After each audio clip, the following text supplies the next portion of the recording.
नमस्कार। बड़ी खबर आ रही है। शुरुआत करते हैं हम आज के एमएनए मेन न्यूज एनालिसिस से। मैं आपका के साथ उत्कर्ष कुमार। और बड़ी खबर है, पहली बड़ी खबर हम आपको बिहार से ही दे देते हैं। बिहार में एसटीईटी छात्रों पर जो है वो लाठी चार्ज किया गया है। पटना की ये घटना है। पटना में विरोध प्रदर्शन दर्ज करा रहे थे जो है एस्टेट के अभ्यर्थी, और उन पर ताबड़तोड़ लाठीचार्ज की गई है। पटना पुलिस ने दौड़ा दौड़ा कर छात्र छात्राओं को पीटा है। और ये काफी दुखद खबर है। टेट की परीक्षा को लेकर जो है मांग की जा रही है लगातार छात्रों के द्वारा, छात्र संगठनों के द्वारा। और छात्रों का कहना है कि अगर टीआरई 4.0 या टीआरई 5.0 जो परीक्षा है शिक्षक बहाली की, वो अगर होनी है तो उससे पहले एस्टेट 1 और 2, एस्टेट पेपर 1, एस्टेट पेपर 2 या एसटीईटी जो है वो पेपर 1 और 2 की मांग कर रहे हैं लगातार छात्र। और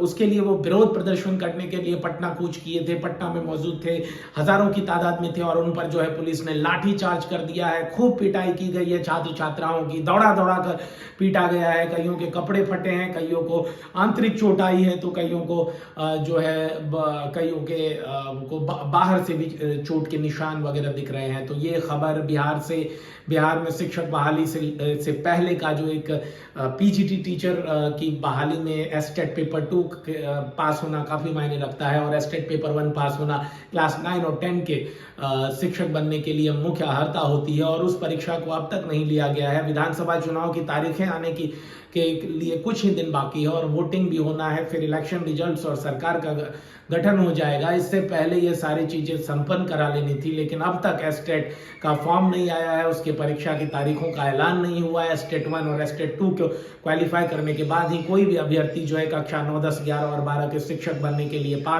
जो है पात्रता प्राप्त कर लेता है। क्लास 9 और 10 के टीचर बनने के लिए एस्टेट पेपर 1 पास होना जरूरी है। वहीं पर एस्टेट पेपर 2 पास करके कोई भी पीजीटी टीचर हो सकता है, क्लास 11 और 12 का टीचर बन सकता है। तो ये अहम खबर बिहार के पटना से आ रही है। बढ़ते हैं अगली खबर की और अगली खबर के लिए कि बता दें कि जो है वो आ रही है अमेरिका से। अमेरिका में यूएसए के राष्ट्रपति डोनाल्ड ट्रंप ने भारत पर जो है टैरिफ को दोगुना कर दिया है। इससे पहले जानकारी थी कि भारत पर 1 अगस्त से 25% टैरिफ लागू कर दिया जाएगा, लेकिन उसे टाल दिया गया 1 हफ्ता के लिए। और आज 7 तारीख को जो है ट्रंप ने भारत पर 50% टैरिफ की घोषणा कर दी। मतलब जो टैरिफ 25% था उसे दोगुना कर दिया, डबल कर दिया, मैनीफोल्ड कर दिया एक तरह से कहें तो। और 25% अब बढ़कर 50% हो गया। एग्जैक्ट देखें तो भारत पर 52% का टैरिफ लगा दिया गया है। और इसके बाद जो भारत को इसका जो है आर्थिक नुकसान भुगतना पड़ेगा। बेसिकली ये टैरिफ लगाया गया है कि भारत का बना कोई उत्पाद जो है अगर वो एक्सपोर्ट होता है, निर्यात किया जाता है अमेरिका, तो वहां पर उस जो है निर्माता को जो है एक टैरिफ देना पड़ेगा। और ये भारत की जो विनिर्माण कंपनी है, मैन्युफैक्चरिंग कंपनी है, उसके लिए काफी ये ठेस पहुंचाने वाली बात है। खासकर फार्मा की दवाएं काफी मात्रा में निर्यात की जाती है यूएसए को। तो इसको लेकर लामबंदी होगी, लॉबीज बनेगी, और भारत, अमेरिका और रूस में, और फाइनली कुछ इस पर होगा।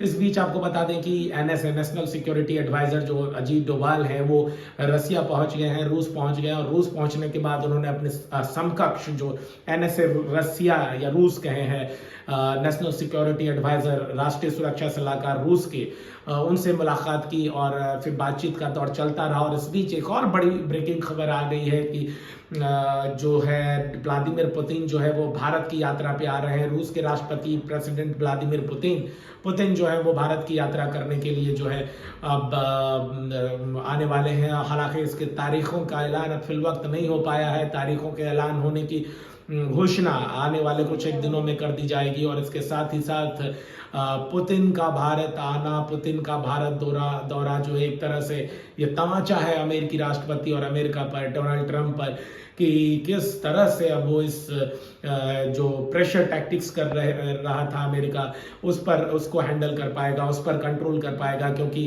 ट्रंप का लगातार आरोप रहा है कि भारत जो है वो रूस से क्रूड ऑयल काफी तादाद में खरीदता है, और उस पर जो है उससे वो अंतर्राष्ट्रीय मार्केट में यूरोपियन यूनियन और अदर कंट्रीज में बेच करके मुनाफा कमाता है। और यही पैसा जो कच्चे क्रूड ऑयल खरीदने में भारत अमेरिका को देता है, रूस को देता है, उसी पैसे से रूस गोला बारूद, आर्म्स एंड एम्यूनिशन तैयार करके, आर्टिलरी तैयार करके, मिसाइल्स एंड रॉकेट्स एंड ये जो वारफेयर में इन्वेस्ट करके जो है यूक्रेन को नष्ट कर रहा है, यूक्रेन को नुकसान कर रहा है, हजारों की तादाद में निर्दोषों को मार रहा है। हालांकि जब ये सवाल किया गया कि भाई अमेरिका भी तो रसिया से फर्टिलाइजर्स खरीदती है, बाकी अन्य प्रोडक्ट्स खरीदती है, और जिसका जो आयात है वो डबल हुआ है अमेरिका का रूस से आने वाले वस्तुओं पर। हालांकि उस पर ट्रंप ने चुप्पी साध ली, कुछ भी बोलने से इनकार किया, बोल दिया कि हमें इस बारे में जानकारी नहीं है, जानकारी पता लगते ही हम बताएंगे, मीडिया को बताएंगे।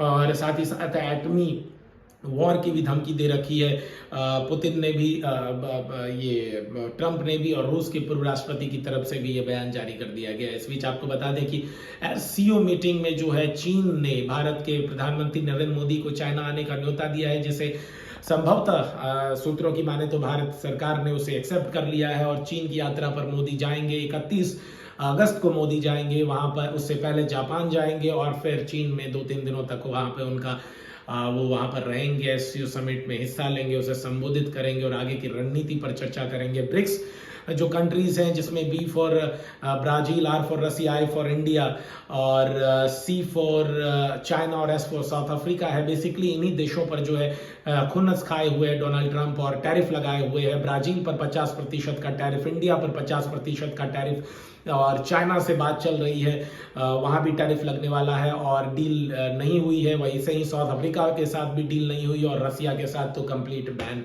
एक तरह से है। साथ ही भारत पर क्रूड ऑयल के ये आयात करने पर रूस से पेनल्टी लगाने की भी अमेरिका ने घोषणा की थी। बाकी आगे इस पर क्या डेवलपमेंट होगा हम आपको निश्चित तौर पर बताते रहेंगे।